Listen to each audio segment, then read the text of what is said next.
नमस्कार, स्वागत आपका के हरियाणा पे। मैं हूं आपके साथ रमेश जाखड़। इस वक्त मैं मौजूद हूं मुसाई वाला गांव में और यहां पे आपको बता दूं कि मुसाई वाला गांव के घग्गर के उस किनारे पे मौजूद हूं जहां से घग्गर नदी का मुहाना जो है वो टूटा था।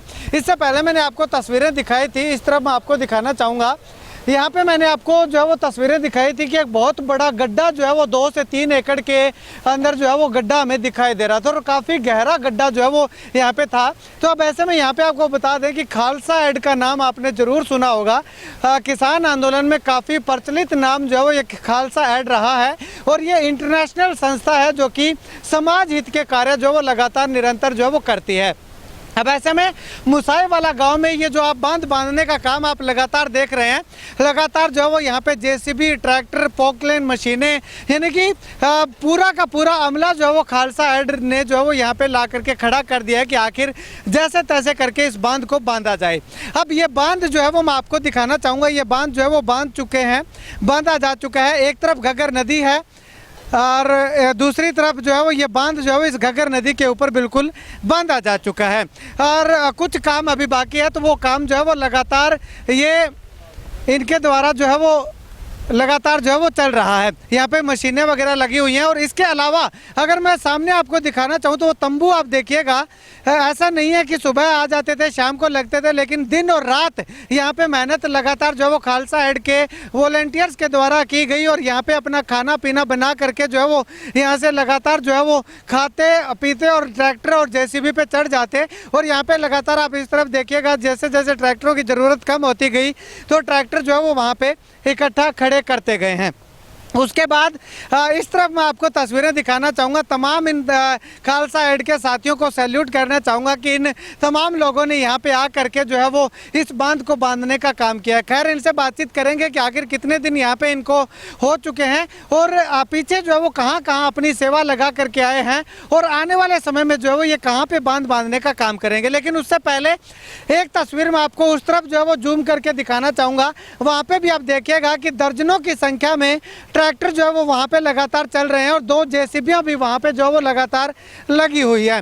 यानी कि ये इलाका जो मैंने आपको इससे पहले जो तस्वीरों में दिखाया था और अब जो मैं आपको दिखा रहा हूँ, तो इस इलाके की तस्वीर बदल के जो है वो खालसा एड के इन तमाम वॉलंटियर साथियों ने बदल के रख दिया। चलिए, अभी बिल्ला सिद्धू गुमन, जिनको आप अच्छे से जानते होंगे, फेसबुक इंस्टाग्राम पे काफ़ी प्रचलित हैं, ये मुख्य वॉलंटियर में से एक है। इनसे बातचीत करते हैं। बिल्ला भाई साहब, अगर बात करें तो यहाँ पे कितने दिन आपको हो चुके हैं और कितना काम और बाकी रह चुका है? सब तो पहले वाहिगुरू जी का खालसा, वाहिगुरू जी की फतेह। ਅਸੀਂ ਇੱਥੇ ਪਿਛਲੀ 16 ਤਰੀਕ ਤੋਂ ਲੈ ਕੇ ਇਹ ਬੰਨ੍ਹ ਤੇ ਡਟੇ ਹੋਏ ਹਾਂ। ਇੱਥੇ ਭਾਜਪਾ ਸਰਕਾਰ ਆ ਹਰਿਆਣੇ ਦੇ ਵਿੱਚ, ਉਹ ਸਰਕਾਰ ਦੇ ਕੁਝ ਵਲੰਟੀਅਰ ਵੀ ਇੱਥੇ ਆਏ ਸੀਗੇ। ਉਹ ਸਿਰਫ ਇੱਕ ਬੰਨ੍ਹ ਟੁੱਟਣ ਦੀ ਕਦਾਰ ਤੇ ਸੀਗਾ, ਉਹ ਇੱਥੋਂ ਵੀਡੀਓ ਬਣਾ ਕੇ ਲੈ ਗਏ, ਪਰ ਪ੍ਰਸ਼ਾਸਨ ਨੇ ਜੋ ਇਹ ਪਿੰਡ ਦੀ ਇਹਨਾਂ ਦੀ ਕਿਸੇ ਦੀ ਸਾਰ ਨਹੀਂ ਲੈਤੀ। ਅਸੀਂ 16 ਤਰੀਕ ਤੋਂ ਆ ਕੇ ਲਗਾਤਾਰ 2 ਰਾਤਾਂ 5 JBC ਔਰ 2 ਪੋਪਲਾਈਨਾਂ ਲੈ ਕੇ ਆ ਬੰਨ੍ਹ ਤਕੜਾ ਕੀਤਾ। ਤੁਸੀਂ ਬੰਨ੍ਹ ਦਿਖਾ ਸਕਦੇ ਹੋ। ਪਹਿਲਾਂ ਅਸੀਂ ਫੂਸ ਮੰਡੀ ਵੀ ਪਾੜ ਪਿਆ ਹੋਇਆ ਸੀ ਜੋ ਉੱਥੇ ਵੀ ਬੰਨ੍ਹ ਪੂਰ ਕੇ ਆਏ, ਪਰ ਉੱਥੇ ਜੋ ਪੰਜਾਬ ਦੀ ਸਰਕਾਰ ਆ ਬੰਨ੍ਹ ਉਹਨਾਂ ਨੇ ਬੰਨ੍ਹੇ ਸੀ, ਲੋਕਾਂ ਦੇ ਵਾਣ ਪੱਧਰ ਕੀਤੇ ਸੀ। ਪਰ ਇੱਥੇ ਜੋ ਭਾਜਪਾ ਦੀ ਸਰਕਾਰ ਆ ਹਰਿਆਣੇ ਦੇ ਵਿੱਚ ਮਸਾਹ ਵਾਲਾ ਪਿੰਡ ਦੇ ਵਿੱਚ, ਇੱਥੇ ਪ੍ਰਸ਼ਾਸਨ ਦਾ ਕੋਈ ਬੰਦਾ ਵੀ ਨਹੀਂ ਆਇਆ। ਬਾਹਲੇ ਇੱਥੋਂ ਤੱਕ ਕਿ ਜੋ ਮੌਜੂਦਾ ਸਰਪੰਚ ਆ ਪਿੰਡ ਦਾ, ਉਹ ਵੀ ਇਹ ਬੰਨ੍ਹ 'ਤੇ ਨਹੀਂ ਆਇਆ। ਇਹ ਤਖਤ ਸ਼੍ਰੀ ਦਮਦਮਾ ਸਾਹਿਬ ਤੋਂ ਅਸੀਂ 4 ਪਿੰਡਾਂ ਦੇ ਬੰਦੇ ਉੱਠ ਕੇ ਤੁਰੇ ਸੀ। ਚਰਨਾਥਲ ਖਾਨੇ ਤੋਂ ਜੋਧਪੁਰ ਪਿੰਡ, ਨੱਤ ਤੇ ਮੇਰਾ ਪਿੰਡ ਘੁੰਮਣਾ, ਅਸੀਂ 4 ਪਿੰਡਾਂ ਦੇ ਬੰਦੇ ਉੱਠ ਕੇ ਤੁਰੇ, ਜਿਨ੍ਹਾਂ ਨੇ ਪ੍ਰੋਪਰ ਸਾਰੀ ਟੀਮ ਤਿਆਰ ਕੀਤੀ। ਤੇ ਟੀਮ ਦੇ ਵਿੱਚ ਬੜੇ ਪੰਜਾਬ ਦਾ ਸਭ ਤੋਂ ਵੱਧ ਯੋਗਦਾਨ ਆ, ਹਰਿਆਣੇ ਦਾ ਵੀ ਹੈ ਤੇ ਪੰਜਾਬ ਦਾ ਸਭ ਤੋਂ ਵੱਧ ਯੋਗਦਾਨ ਹੈ, ਜਿਸ ਕਰਕੇ ਅਸੀਂ ਬੰਨ੍ਹ ਸਕੇ ਹਾਂ। ਠੀਕ ਹੈ। ਜੇ ਇੱਥੇ ਗੱਲ ਕਰੀਏ ਤੇ ਤੁਹਾਨੂੰ ਕਿਸੇ ਨੇ ਸੂਚਨਾ ਦਿੱਤੀ ਸੀ, ਸੱਦਿਆ ਸੀ, ਤੁਸੀਂ ਆਪੇ ਆਪ ਇੱਥੇ ਬੰਨ੍ਹ ਬੰਨ੍ਹਣ ਆਏ ਸੀ? ਖਾਲਸਾ ਐਡ ਨੇ ਸਾਡੇ ਨਾਲ ਕਨੈਕਟ ਕੀਤਾ ਸੀ। ਖਾਲਸਾ ਐਡ ਨੇ ਇੱਥੇ ਸਾਡਾ ਸੰਯੋਗੀ ਵੀ ਬਣਿਆ। ਇੱਥੋਂ ਦੀ ਵੀਡੀਓ ਪਈ ਹੋਈ ਸੀ ਇਹ ਪਿੰਡ ਦੀ ਵੀ ਇੱਥੇ ਪ੍ਰਸ਼ਾਸਨ ਨਹੀਂ ਪੁੱਜਿਆ ਜੀ, ਅਸੀਂ ਡੁੱਬਣ ਦੀ ਕਦਾਰ ਵਿੱਚ ਫੇਰ ਖੜ੍ਹੇ। ਨਾਲੀ ਫੇਰ ਵੀ ਉੱਪਰ ਬਹੁਤ ਚੜ੍ਹੀ ਸੀ, ਆ ਦੇਖੋ, ਤੁਸੀਂ ਦਿਖਾ ਸਕਦੇ ਹੋ ਵੀ ਅੱਜ 5 ਫੁੱਟ ਤਾਰੂ ਆ, ਨਾਲੀ ਫੇਰ ਚੜ੍ਹ ਗਈ ਸੀ। ਉਹ ਨਾਲੀ ਕਰਕੇ ਸਾਡੇ ਨਾਲ ਖਾਲਸਾ ਐਡ ਨੇ ਕਨੈਕਟ ਕੀਤਾ ਤੇ ਉਹ ਕਨੈਕਟ ਨਾਲ ਅਸੀਂ ਆ ਕੇ ਇੱਥੇ ਪਿੰਡ ਵਾਸੀਆਂ ਨਾਲ ਕਨੈਕਟ ਕੀਤਾ ਤੇ ਫਿਰ ਤਖਤ ਸ਼੍ਰੀ ਦਮਦਮਾ ਸਾਹਿਬ ਤੋਂ ਜੋ ਅਸੀਂ ਚੱਲੇ ਹੋਏ ਸੀ ਕਾਫਲਾ, ਉਹ ਇੱਥੇ ਆ ਕੇ ਉਹਨਾਂ ਨੇ ਬੰਨ੍ਹ ਪੂਰਿਆ, ਜੋ ਬੰਨ੍ਹ ਤਕੜਾ ਕੀਤਾ।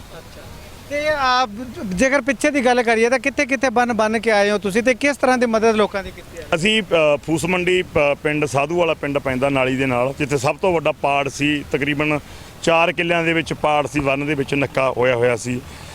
ਤੇ ਉੱਥੇ ਤਕਰੀਬਨ 40 ਕਿੱਲਿਆਂ ਦੇ ਵਿੱਚ 6-7 ਫੁੱਟ ਬਰੇਤੀ ਸੀ, ਜੋ ਉਦੋਂ ਪਹਿਲਾਂ ਉਹ ਚੱਕ ਕੇ ਉੱਥੇ ਇਸ ਟਾਈਮ ਝੋਨਾ ਲੱਗ ਰਿਹਾ ਹੈਗਾ। ਪਹਿਲਾਂ ਉੱਥੇ ਸੇਵਾ ਕਰਕੇ ਆਏ। ਦੂਜੇ ਥਾਂ ਦੇ ਉੱਤੇ ਫਿਰ ਇੱਥੇ ਮਸਾਹ ਵਾਲੇ ਪਿੰਡ ਦੇ ਵਿੱਚ ਆ ਕੇ ਅਸੀਂ ਮੋਰਚਾ ਸਾਂਭਿਆ। ਬਾਕੀ ਤੁਹਾਡੇ ਸਾਹਮਣੇ ਬਰੇਤੀ ਚੱਕ ਦਿੱਤੀ ਆ, ਖੱਡੇ ਭਰ ਦਿੱਤੇ ਆ, ਬੰਨ ਵੀ ਤਕੜਾ ਕਰ ਦਿੱਤਾ ਗਾ। ਤੇ ਇਸ ਤੋਂ ਬਾਅਦ ਵੀ ਸਾਡੀ ਸੇਵਾ ਜਾਰੀ ਰਹੂਗੀ, ਜਿੱਥੇ ਵੀ ਅਸੀਂ ਕਿਤੇ ਲੋੜ ਪਊਗੀ ਤਾਂ ਜਾਂਦੇ ਰਹਾਂਗੇ। ਠੀਕ ਹੈ, ਧੰਨਵਾਦ ਵੀਰ ਜੀ ਗੱਲਬਾਤ ਵਾਸਤੇ। ਇੱਕ ਸਾਥੀ ਹੋਰ ਹੈ, ਉਹਨਾਂ ਨਾਲ ਵੀ ਗੱਲ ਕਰਦੇ ਹਾਂ। ਵੀਰ ਜੀ, ਤੁਸੀਂ ਕੀ ਕਹਿਣਾ ਚਾਹੋਗੇ ਅੱਗੇ ਆਉਣ ਵਾਲੇ ਟਾਈਮ 'ਚ? ਕਿਤੇ ਤੁਹਾਡੇ ਕੋਲ ਕਿਤੋਂ ਮੈਸੇਜ ਆਇਆ ਕਿ ਸਾਡੇ ਵੀ ਇੱਥੇ ਲੋੜ ਹੈਗੀ ਹੈ, ਤੁਸੀਂ ਆਓ ਤੇ ਸਾਡੀ ਹੈਲਪ ਕਰੋ? ਸਾਨੂੰ ਕਿਸਾਨ ਭਰਾਵਾਂ ਦੇ ਆਉਂਦੇ ਹੀ ਰਹਿੰਦੇ ਨੇ ਮੈਸੇਜ, ਆਈ ਜਾਂਦੇ ਆ। ਅੱਗੇ ਪਿੰਡ ਹੈਗਾ ਮੀਰਪੁਰ, ਉੱਥੇ ਭਰਾਵਾਂ ਦੇ ਫੋਨ ਆਈ ਜਾਂਦੇ ਵੀ ਸਾਡੇ ਕੋਲੇ ਪਹੁੰਚੋ। ਇਸ ਤੋਂ ਬਾਅਦ ਦੇਖਦੇ ਆ ਕਿਹੜਾ ਇੱਥੇ ਫਤਿਹ ਕਰਕੇ ਜੀ ਜਾਣਾ ਹੈ, ਜਾਰੀ ਰੱਖਣਾ। ਖਾਲਸਾ ਏਡ ਦਾ ਸਾਡੇ ਨਾਲ ਬਹੁਤ ਵੱਡਾ ਸਹਿਯੋਗ ਹੈ। ਠੀਕ ਹੈ, ਤੇ ਸਭ ਤੋਂ ਵੱਡੀ ਗੱਲ ਵੀਰ ਜੀ ਇਹ ਆਂਦੀ ਹੈ ਇੱਥੇ ਕਿ ਲੋਕੀ ਜਿਹੜੇ ਹੈ ਉਹ ਸਹਿਯੋਗ ਕਰਦੇ ਹੈ, ਤੁਸੀਂ ਆਪਦੇ ਪੱਲੋਂ ਹੀ ਸਾਰਾ ਕੁਝ ਲਾ ਕੇ ਇੱਥੇ ਤੇ ਉਹ ਤੁਸੀਂ ਕਰਦੇ ਹੋ? ਜੋ ਵੀ ਹੈ ਜੀ, ਸਭ ਤੋਂ ਵੱਡਾ ਪਹਿਲਾ ਸੰਯੋਗ ਖਾਲਸਾ ਏਡ ਦਾ। ਦੂਜੀ ਜੋ ਮਸ਼ੀਨਰੀ ਦੀ ਮਦਦ ਹੈ ਉਹ ਸਾਡੀ ਟੀਮ ਤਖਤ ਸ੍ਰੀ ਦਮਦਮਾ ਸਾਹਿਬ ਤੋਂ ਆਈ ਵੀ ਹੈ, ਉਹ ਕਰ ਰਹੀ ਹੈ। ਠੀਕ ਹੈ ਜੀ। ਬਾਕੀ ਇਹ ਇੱਕ ਮੈਂ ਵੀਡੀਓ ਕੱਟੇ ਹੋਣਾ ਇਹ ਕਲਿੱਪ, ਸ਼ਾਇਦ ਤੁਸੀਂ ਕੱਟ ਦੋ। ਮੈਂ ਇਹ ਬੋਲਣਾ ਚਾਹੁੰਦਾ ਮੋਦੀ ਸਰਕਾਰ ਤੱਕ ਮੇਰੀ ਸ਼ਾਇਦ ਤੁਹਾਡੇ ਚੈਨਲ ਰਾਹੀਂ ਆਵਾਜ਼ ਆਵੇ, ਕਿਉਂਕਿ ਤੁਸੀਂ ਹਰਿਆਣੇ ਦੇ ਰਹਿਣ ਵਾਲੇ ਹੋ ਤੇ ਤੁਹਾਡੇ ਭਾਜਪਾ ਦੀ ਸਰਕਾਰ ਆ। ਪਿਛਲੇ ਦਿਨਾਂ ਦੇ ਵਿੱਚ NIA ਨੇ ਰੇਡਾਂ ਮਾਰੀਆਂ ਖਾਲਸਾ ਏਡ ਦੇ ਉੱਪਰ। ਠੀਕ ਹੈ ਨਾ, ਵੀ ਇਹਨਾਂ ਕੋਲੇ ਫੰਡਿੰਗ ਕਿੱਥੋਂ ਆਉਂਦੀ ਆ, ਪੈਸਾ ਕਿੱਥੋਂ ਦਾ। ਪਰ ਉਹਨਾਂ ਨੇ ਫੰਡਿੰਗ ਆਉਂਦੀ ਆ, ਪੈਸਾ ਆਉਂਦਾ ਵੇਖ ਲਿਆ, ਪਰ ਇਹ ਨਹੀਂ ਵੇਖਿਆ ਵੀ ਇੱਥੇ 3 ਰੁੜਕੀ, ਝੰਡਾ, ਮਸਾਹ ਵਾਲਾ, ਫੂਸ ਮੰਡੀ, 4 ਥਾਵਾਂ ਉੱਤੇ ਕੰਮ ਚੱਲ ਰਿਹਾ, ਜਿੱਥੇ ਖਾਲਸਾ ਏਡ ਡੀਜ਼ਲ ਦੇ ਰਹੀ ਆ 10,000 ਲੀਟਰ। ਸਰਕਾਰ ਦਾ ਇੱਕ ਡਰਮ ਨਹੀਂ ਇੱਥੋਂ ਤੱਕ ਆਇਆ। ਹਰਿਆਣੇ ਦੇ ਵਿੱਚ ਖੜੇ ਆ, ਖਾਲਸਾ ਏਡ ਦੇ ਹਰਿਆਣਾ ਸਰਕਾਰ ਦਾ ਇੱਕ ਡਰਮ ਡੀਜ਼ਲ ਦਾ ਨਹੀਂ ਆਇਆ, ਤੇ ਸਾਨੂੰ ਖਾਲਸਾ ਏਡ ਨੇ ਇੱਥੇ 7,000 ਲੀਟਰ ਡੀਜ਼ਲ ਦਿੱਤਾ ਗਾ। ਪਰ ਮੈਂ ਇੱਕੋ ਗੱਲ ਕਹਿਣਾ ਚਾਹੁੰਦਾ ਵੀ NIA ਦੇ ਰੇਡਾਂ ਮਾਰ ਕੇ ਕੀ ਸਾਬਤ ਕਰਨਾ ਚਾਹੁੰਦੀ ਹੈ ਸਰਕਾਰ? ਇਹ ਤੁਸੀਂ ਹਰਿਆਣਾ ਦੇ ਵਿੱਚ ਇਹ ਵੀਡੀਓ ਫੈਲਾਓ, ਲੋਕਾਂ ਨੂੰ ਇਹ ਦਿਖਾਓ ਵੀ ਯਾਰ ਖਾਲਸਾ ਏਡ ਮਨੁੱਖਤਾ ਦੀ ਸੇਵਾ ਕਰ ਰਹੀ ਹੈ। ਉਹ ਇਦਾਂ ਨਹੀਂ ਹੈਗੀ ਵੀ ਫੰਡ ਇਕੱਠਾ ਕਰਕੇ ਬੈਠੀ ਆ, ਉਹ ਲੋਕਾਂ ਦੇ ਸਾਹਮਣੇ ਮੰਨ ਕੇ ਚੱਲੋ ਵੀ ਲਾ ਰਹੀ ਆ, ਡੀਜ਼ਲ ਦੇ ਰਹੀ ਆ। ਤੁਸੀਂ ਨਾਲ ਇੱਥੋਂ ਦੇ ਲੋਕ ਵਸਨੀਕ ਖੜੇ ਨੇ ਪਿੰਡ ਦੇ, ਹਰਿਆਣੇ ਦੇ, ਤੁਸੀਂ ਇਹਨਾਂ ਤੋਂ ਹੀ ਪੁੱਛ ਸਕਦੇ ਹੋ ਵੀ ਖਾਲਸਾ ਏਡ ਦੇ ਇੱਥੇ ਕੀ ਸੰਯੋਗ ਆ। ਪਰ ਭਾਜਪਾ ਸਰਕਾਰ ਉਹਨਾਂ ਤੇ ਰੇਡਾਂ ਕਰ ਰਹੀ ਹੈ, NIA ਦੀਆਂ ਰੇਡਾਂ ਕਰਨੀਆਂ ਤਾਂ ਅਡਾਨੀਆਂ ਵਾਨੀਆਂ ਤੇ ਕਰੇ। ਠੀਕ ਹੈ, ਜੇਕਰ ਗੱਲ ਕਰੀਏ ਤੁਸੀਂ ਜ਼ਿਲ੍ਹਾ ਪ੍ਰਸ਼ਾਸਨ ਕੋਲ ਗਏ ਸੀ ਤਾਂ ਕਿ ਕੁਝ ਸਹਿਯੋਗ ਕੀਤਾ ਜਾਵੇ ਬੰਨ ਬੰਨਣ ਵਾਸਤੇ? ਅਸੀਂ ਦੇਖੋ, ਅਸੀਂ ਪੰਥ ਵਾਲੇ ਬੰਦੇ ਆ, ਪੰਥ ਦੇ ਨਾਲ ਹੁਕਮ ਲੈ ਕੇ ਤਖਤ ਸ੍ਰੀ ਦਮਦਮਾ ਤੋਂ ਸਾਹਿਬ ਤੋਂ ਚੱਲੇ ਆ। ਜੇ ਪ੍ਰਸ਼ਾਸਨ ਨੇ ਕੁਝ ਕਰਨਾ ਹੁੰਦਾ ਸਾਨੂੰ ਇੱਥੇ ਆਉਣ ਦੀ ਲੋੜ ਹੀ ਨਹੀਂ ਪੈਣੀ ਸੀਗੀ। ਪ੍ਰਸ਼ਾਸਨ ਕੋਲੇ ਇੱਕ ਮਿੱਠੀਆਂ ਖਿੱਲਾਂ ਗਈਆਂ, ਉਹ ਲੋਕਾਂ ਨੂੰ ਪਾ ਦਿੰਦੇ, ਉਹਨਾਂ ਕੋਲ ਡੱਕਾ ਨਹੀਂ ਹੈਗਾ। ਨਾ ਹੀ ਅਸੀਂ ਉਹ ਬੰਦੇ ਨਾਲ ਕਨੈਕਟ ਕੀਤਾ, ਪਿੰਡ ਵਾਸੀਆਂ ਨੇ ਕਨੈਕਟ ਕੀਤਾ ਸੀ, ਉਹ ਉਹਨਾਂ ਤੋਂ ਪੁੱਛੋ। ਪਰ ਅਸੀਂ ਕਿਸੇ ਪ੍ਰਸ਼ਾਸਨ ਨਾਲ ਕਨੈਕਟ ਨਹੀਂ ਕਰਦੇ, ਕਿਉਂਕਿ ਅਸੀਂ ਕਰਕੇ ਦਿਖਾਉਣ ਦੀ ਜ਼ਰੂਰਤ ਰੱਖਦੇ ਹਾਂ। ਅਸੀਂ ਕਿਸੇ ਮੂਹਰੇ ਝੋਲੀ ਅੱਡ ਕੇ ਮੰਗਣ ਦੀ ਨਹੀਂ ਲੱਗਦੀ। भाई साहब, क्या आप कुछ कहना चाहोगे? खालसा ऐड जो है यहाँ पे काफ़ी अच्छा सहयोग दे रही है वॉलंटियर, उसके खाल श्री तख्त साहिब जो यहाँ पे पहुँचे हैं वो लगातार बांध को बांधने के काम कर रहे हैं। सरकार की ओर से, हरियाणा में प्रशासन की ओर से कितना सहयोग आपको मिला है? सर, सबसे पहले तो हम आपका धन्यवाद करेंगे कि हमारे पास हरियाणा की तरफ से कोई चैनल ही नहीं आया। जो चैनल आए थे वो पंजाब के आए थे। तो हरियाणा में मतलब पता तो सबको है कि यहाँ पर काम चल रहा है, लेकिन यहाँ पर कोई नहीं आया। तो प्रशासन तो बड़ी दूर की बात रहेगी। अगर चैनल ही नहीं आ रहा तो वो आपको मालूम होगा कि वो क्यों नहीं आ रहे। तो हम खालसा ऐड के पास सिर्फ एक रिक्वेस्ट करी थी, तो हमारे एक छोटे से बोलने पर ही खालसा ऐड और तख्त श्री दमदमा साहब और ये हमारे बिल्ला भाई साहब जो अभी थोड़ी देर पहले आपसे बात करके गए हैं, तो ये हमारे एक बोलने पर ही यहाँ आ गए और हमारी मतलब जो समस्या थी उसका समाधान किया। पूरे गाँव की जो समस्या थी, बल्कि ये पूरे गाँव की नहीं, ये नेजडेला खुर्द तक की समस्या है। अगर यहाँ से पानी, जिस दिन ये जत्थेबंदियाँ आई हैं, जो ये ग्रुप आए हैं, उसी रात को ये पानी यहाँ से निकल जाता, क्योंकि हमारे बस से बाहर था। हमने 2 दिन अपने लेवल पे काम किया, अपने गांव को बंदों को मतलब कुछ लोगों को साथ लेके, लेकिन ये पानी निकलने की कगार पर था और ये भाई साहब आए और इनके सहयोग से इसको हम रोक सके। 10-12 मतलब पोकलैंड और मशीनें यहाँ पर लगाएगी पूरी रात। उस दिन का दिन रात ही कम गया। हाँ जी, रात को टूट जाता उसी दिन से ये पानी को रोका गया, नहीं तो ये पानी नेजडेला खुर्द तक जाता, है। शासन के भरोसे बैठे रहते, दोबारा फिर से डूब जाते हैं आप। डूब जाते। बिल्कुल क्लियर है वो। ना कोई ਸਰਕਾਰ ਦਾ ਨਾ ਕੋਈ ਪ੍ਰਸ਼ਾਸਨ ਦਾ ਕੋਈ ਨੁਮਾਇੰਦਾ ਨਹੀਂ ਆਇਆ। ਅਸੀਂ ਦੋ ਹੀ ਟੀਮਾਂ ਰਲ ਕੇ ਕਰੀ ਜਾਂਦੇ ਜੋ ਕੁਝ ਕਰ ਰਹੇ ਹਾਂ। ਜਾਖੜ ਸਾਹਿਬ ਵੇਖੋ, ਜਿੱਦਣ ਅਸੀਂ ਆਏ ਆ ਆਹ ਬੰਨ ਵੇਖੋ, ਥੱਲੇ ਥੋੜਾ ਜਿਹਾ ਕੈਮਰਾ ਕਰਿਓ ਜੀ। ਉਹ ਜਿਹੜੀ ਸਲਾਬ ਆਈ ਖੜੀ ਹੈ ਨਾ ਮੌਕੇ ਦੀ ਬਿਲਕੁਲ, ਜਿਹੜੀ ਉਹ ਦੇਖੋ 4 ਫੁੱਟ ਲੈ ਗਈ 16 ਤਰੀਕ ਨੂੰ ਜਿਹੜੀ ਸੀਗੀ ਨਾ, ਉਹ ਸਿਰਫ 19 ਸੀਗੀ ਜਿੰਨੀ ਹੈਗੀ। ਉਹ ਰਾਤ ਨੂੰ ਅਸੀਂ ਤੁਹਾਡੇ ਵੀਡੀਓ ਜੇ ਪਾਉਣੀ ਹੈ ਕਲਿੱਪ ਅਸੀਂ ਉਹਨੂੰ ਦੇ ਵੀ ਦੇਵਾਂਗੇ, ਜਿੱਥੇ ਟਰੈਕਟਰ ਸਾਡਾ ਪਲਟ ਵੀ ਜਾਣਾ ਸੀਗਾ, ਸਿਰਫ ਗਿੱਟ ਤਾਂ ਰਹਿ ਗਿਆ ਸੀਗਾ। ਹੁਣ ਚਲੋ ਰੱਬ ਦੀ ਮਿਹਰ ਨਾਲ 4 ਫੁੱਟ ਥੱਲੇ ਬਹਿ ਗਈ ਹੈ, ਚਲੋ ਫਾਇਦਾ।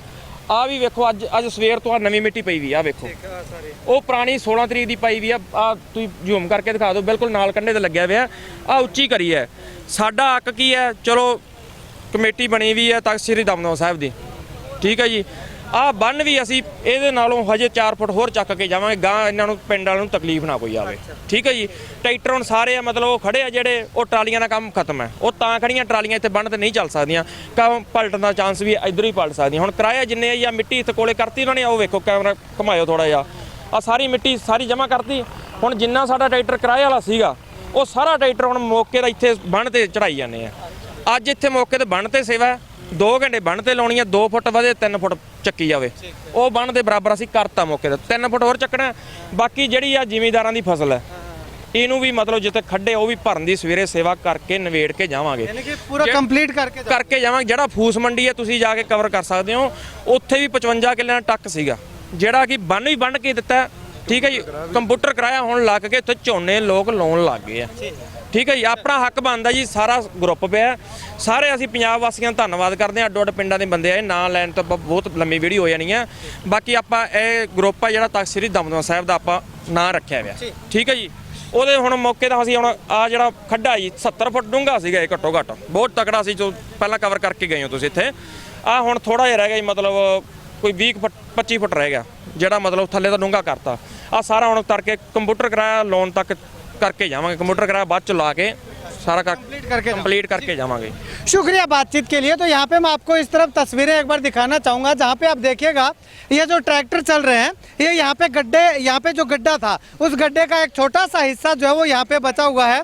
उस गड्ढे को के उस छोटे से हिस्से को भरने का काम लगातार चल रहा है। जो ट्रैक्टर ट्राली जिन ट्रैक्टरों के पीछे जुड़ी हुई थी, वो ट्रैक्टर जो है वो उस तरफ मैं आपको तस्वीरें दिखाना चाहूँगा, वहाँ पे खड़ी कर दी है, क्योंकि ट्रालियों का काम अब यहाँ पे नहीं रह गया है। और जो पोकलेन मशीन है या जेसीबी मशीन है, वो जो है वो इस तरफ लगातार चल रही है, इस गड्ढे को भरने का काम कर रही है। जिन ट्रैक्टरों के पीछे कराहा जो जुड़ा हुआ है, लगा हुआ है, वो ट्रैक्टरों का काम अभी बाकी है, वो यहाँ पे लगातार चल रहा है। तो अब यहाँ पे जो है वो जितनी जगह यहाँ पे उबड़ खाबड़ हुई है मिट्टी उठाने से, इस जगह को जो है वो लेवल करके जो है वो यहाँ से खालसा एड के लोग जो है वो अपना आखिरी काम जो है वो फतेह करेंगे। चलिए, कुल मिलाकर के अगर कहें तो खालसा एड से जो साथी यहाँ पे पहुँचे हुए हैं, उन तमाम साथियों का कहना है कि NIA रेड जो है वो खालसा एड पे करती है, उनको फंडिंग जो होती है वो दिखाई दे जाती है, लेकिन इस प्रकार से समाज सेवा के, समाज हित के काम जो खालसा एड करती है वो सरकार को, प्रशासन को क्यों दिखाई नहीं देता।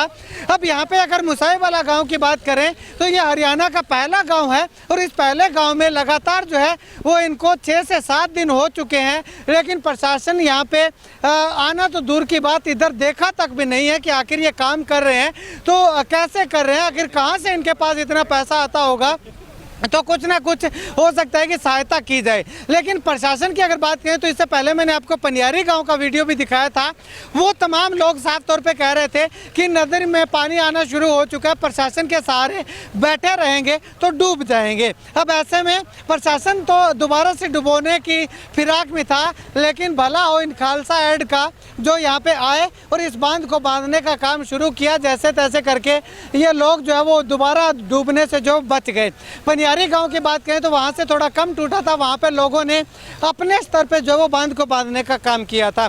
अब ऐसे में लगातार सरकार जो दम भरती है कि हम किसानों के लिए ये करते हैं वो करते हैं, तो अब ये जो बांध को बांधने के समय में सरकार जो वो कहाँ है, प्रशासन जो वो कहाँ है।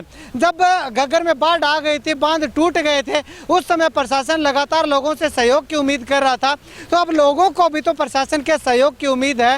लोगों ने जब प्रशासन का सहयोग किया तो प्रशासन प्रशासन अब लोगों का सहयोग करने में क्यों कतराता हुआ दिखाई दे रहा है। खैर, आप इस वीडियो को लेकर के, खालसा एड के इस प्रयास को लेकर के और प्रशासन के इस चेहरे को लेकर के, सरकार की इस दोगली नीति को लेकर के क्या कुछ कहना चाहेंगे, कमेंट सेक्शन में कमेंट करके जरूर बताइएगा। कैमरा सहयोगी बिट्टू महल के साथ रमेश जाखड़ के हरियाणा।